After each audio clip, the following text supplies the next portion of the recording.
Jamaica, So guys, watch did you this. guys see all these new rivers in Jamaica that Mellisa opened up?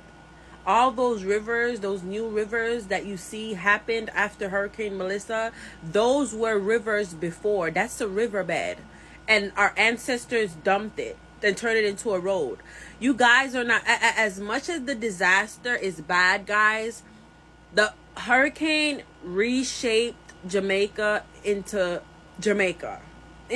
what it's really meant to be, what it was, what it once was. The hurricane came back for its land.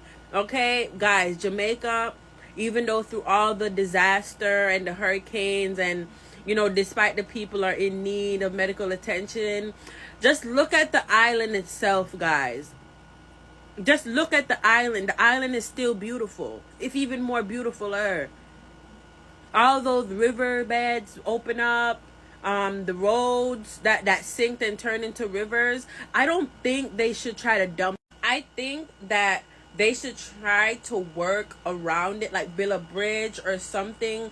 The new rivers in Jamaica that I'm seeing on my FYP, they are so beautiful. I've seen this one little girl, she is the reason that they say, smiling through the storm. The little girl was happy and jolly and everything. Oh my God, playing in her little river. Okay, so let's continue to pray for Jamaica. I know Jamaica may not look like how it was, but it's definitely giving.